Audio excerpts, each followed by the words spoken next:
Hi, everybody, and welcome into the cybersecurity update presented by the National Motor Freight Traffic Association. I'm Kaylee Niggs. The transportation industry is, of course, integral to our United States infrastructure, and this makes it very appealing to cyber criminals. They'll go after small and large fleets alike. Here with us today to talk a little bit about how you can protect your fleet from cyber attacks are Debbie Sparks, Executive Director for the NMFTA, and Ben Gardner, the Association's Senior Cybersecurity Research Engineer. Debbie and Ben, thank you both for joining us today. Absolutely. So Debbie, we'll throw this first question at you. Talk to us a little bit about NMFTA and the reason behind the organization. So we're an old organization and our roots are in standards. So we have been setting standards historically for the LTL industry.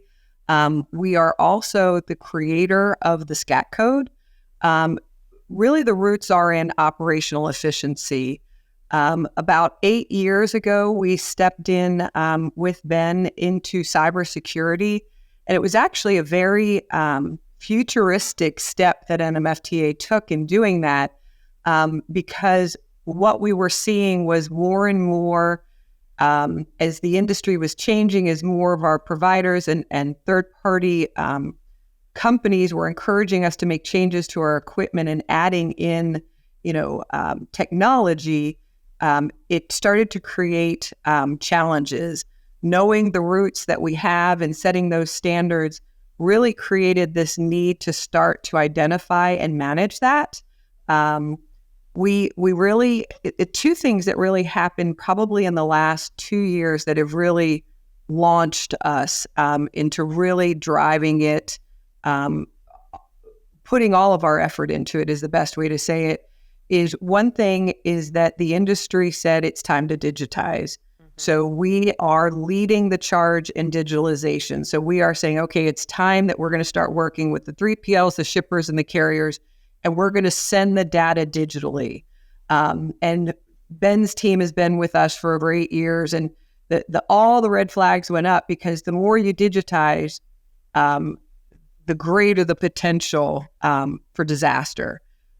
So it really came hand in hand that we had to take a hard look at what Ben and his group were doing with cybersecurity and the research component. And historically, it was a small group. So they met with CISA, they met with the FBI, and they were finding out, what was going on, what's the research. And we realized that we really needed to take it external. We needed to start educating and teaching the industry about what was happening so that they're making better decisions for their companies. So cyber threats and cyber attacks are things that are on the rise, specifically in the trucking and logistics space. We've seen some make headline news these last few years. Ben, coming over to you, do you think that the trucking space is particularly vulnerable to cyber attacks? And if so, what is the reasoning behind that? Yeah, I think everybody's getting hit by ransomware today, small, medium, large businesses, and the trucking industry is no exception. I don't know if the trucking industry is particularly vulnerable over any other, but I do know that one thing the trucking industry has done for the last few decades is been a first adopter of a lot of different digital technologies, right? Even starting with SCAC and electronic data interchange in the 80s, pioneering AS400 system integration all the way onto the docks. So they're never been shy to take on the new technology.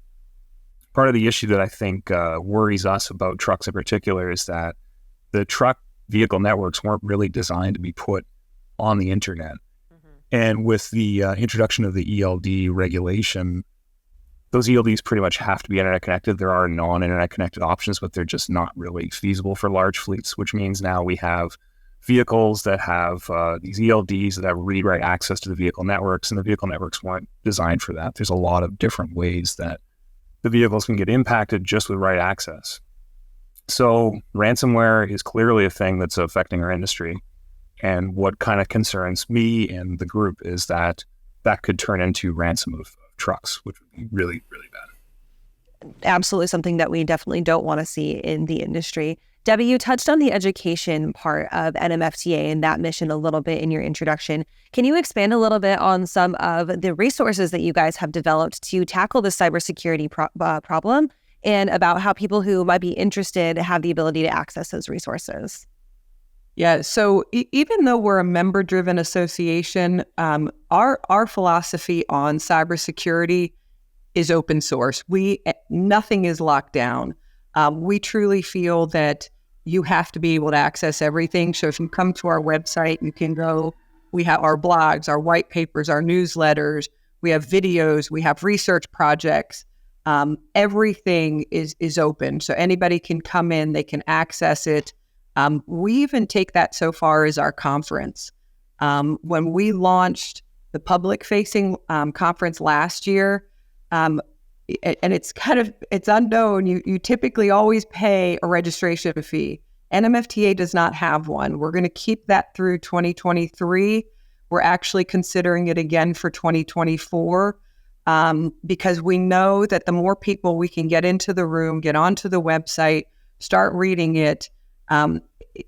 We also know that cybersecurity is not something we all want to face. It's something we kind of want to push under the rug and assume that we don't need to put resources to it.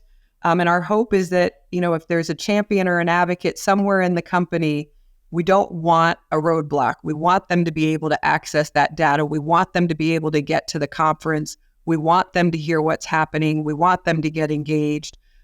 So everything on our website is available to them. The conference is available to them, and all at no cost.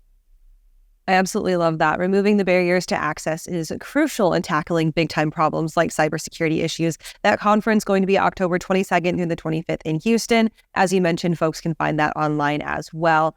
Then coming back to you, can you go ahead and highlight some of the sessions at this conference, what attendees can learn, and then how they can use that data? For sure. We're going to have 2 tracks. Our large fleets are made up of a whole bunch of software integrations in the enterprise software side. So we're going to have an enterprise track. It's going to be applicable to IT staff as well as, decision makers. We're also going to be bringing back our focus on assets or things that roll, the trucks. And we're going to have a whole track on that as well. There's 2 sessions that I'm really looking forward to that I'd love to highlight. The first is a session by Dr. Ryan Gerdes, who's a worldwide expert on sensor security. And the security of the sensors in vehicles is going to be paramount in autonomous. So it's a very interesting, forward-looking talk by Dr. Gerdes, and she's going to bring some of the research that her students have been executing. Finally, we also have Dr. Jeremy Daly of Colorado State University, who's been a longtime participant and supporter of this program. He has developed a education for professionals. So it's an advanced degree for people that are already working, gainfully employed in the trucking industry. And we've had a few fleet members actually take his program with success. And Dr. Daly is going to talk about that opportunity for further education. So as I mentioned, that conference going to be the end of October in Houston. But for folks who want to interact with you guys all throughout the year, where can viewers go to find you and to catch up with those resources? NMFTA.org. Cybersecurity page. We have lots of free resources, as Debbie mentioned. There's cybersecurity research as well as videos, and plenty of links to our GitHub repos where we also provide everything free for access. Debbie and Ben, thank you both so much for joining us today for the cybersecurity update, and thank you for staying tuned. Make sure that you go and interact with NMFTA up on their website. You can find this talk and more up on FreightWaves.com as well. We'll see you next time.